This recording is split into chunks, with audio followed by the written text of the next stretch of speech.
Ebrason say anoche waba medi nkomo na ma menka wo so nkomo aye bedie no ebeye tew nanso so no de bi e ka se niam ande do so wodwa so Adom TV ne show de wo papa no a wo benya Piwak Natural Health Care for wo mu ekra yasene na ma menka wo se Dr. Prince Nelson Moto T opanyini wo pese wo frɛ na 0248928824 ana 0201 000021 na Piwak Natural Health Care wo mo na kofa 3P garlic mixture abedwaso ebusia ma menkai wo dro no de ebi wo ma wo so de anopa atwumutan ye wo so obɔ kakra nka ne ye nananom no dudo bonso wa hye ne kukuom so anopa ne aso asieja utwumutan abɛbo afum ansa na wapie adidi kura ko school nti na ka ho bi na ma wo mo nyini kyem mo nya ahode na no nti na wo hia 3P garlic mixture esi wo mpeti so anopa amesiro no mbi yade bi e house won na 80 street asthma na 80 wo obu wono mo stroke and na pese beja ne so high blood pressure wodre no na buso ewo chemicals and afei license herbal shop nyina mu benya bi na wato na ma meni nkomo we mra me ba na aboafo ekura masene no me ne wo mo me de wo nsem atudwa na me wa ha no paya na menya ahoho no mo ba yo mo hye top nkokko na me say red and white de sa anya man yu a na ekuma se asante kotoko nti no o ma je red and white me hwe mu na se we nya man yu ene no so enye Liverpool ene no so enye kumase asante kotoko nti yeni nkomo so mo free Itel ene baaye so mo free Itel abaye de me so mo akwa aba e mo sa de nti o mbaaye bedinfo mo akwa aba mama ne ene by last time e ba ha no e be ka S23 plus 1 sem okay that feedback was good and we loved the conversation we had with you nti ene e ba ene e ba be chew Itel A70 for fry diaba market new enti yes eti emedia odia bibia ya botre be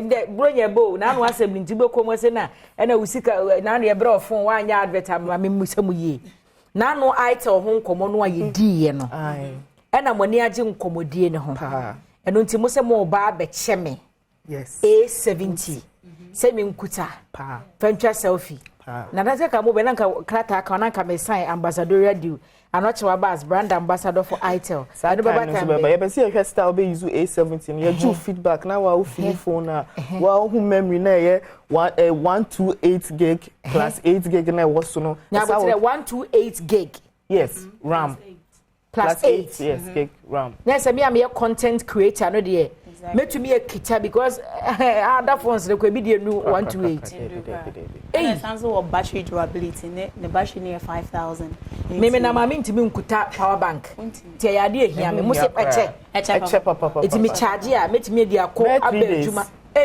one charge for 3 days and ya wo chef mam papa and the camera nin so 30 megapixels yeah and the camera be me romantic nya botere Kofi Ampadu me hwa ne emegu akire wow 13 MP super HDR camera na screen so can see 6.6 with dynamic bar ebi na mo yi hu akuta wi oh that fa no chire na oh wow they so we answer and it's sleek it's very sleek yes oh phone here fair and you get 5 gig Vodafone free data for 6 months yes, if you buy so what Itel A70 yes telephone no and it come with ultra modern Google apps it may help it make your life easy phone nefe yes mutimo de be oh yeah they show yeah they we na kra Kofi mfa nchem wate we de apiem bebe chiri na de mo de ba no we oh mo chia tere me dia wo oh thank you the my yama na ye fe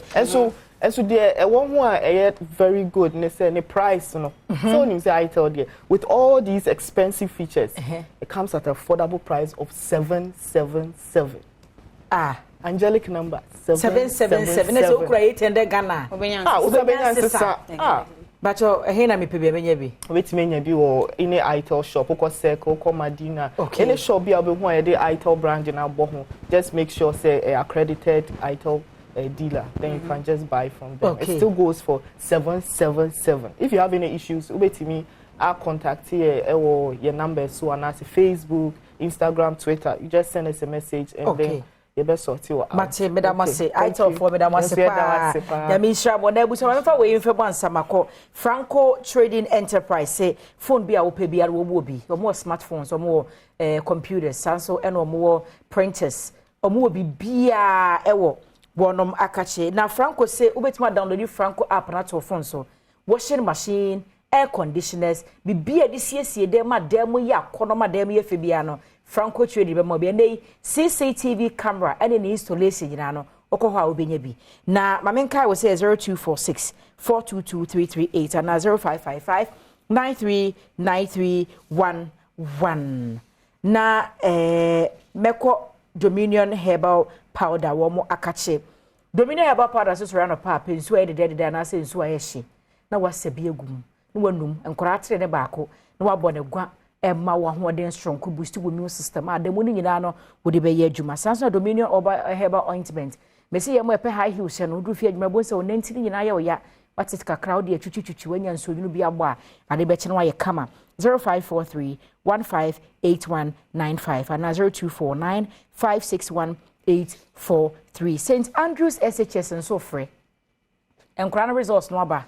Obatan ha ho nyitwi na school we na so wo school papa do ba kwa e wo say St. Andrews Senior High School. SHS courses nya wo mo run be campuses ne do so. Asimfo su Accra ni wodu bi ase dunkwa wo no fen. Mankasim Shama na Sefia Sandwen so wo be hu e St. Andrews SHS.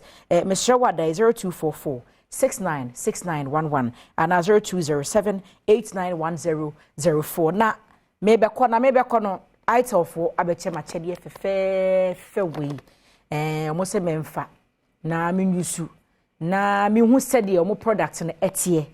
Next time munya next time omo bo mo di ambassadorial contract beba na ya sign na we da billboard so fe online na enti dia na mo ka cha adofo ansan yakɔ.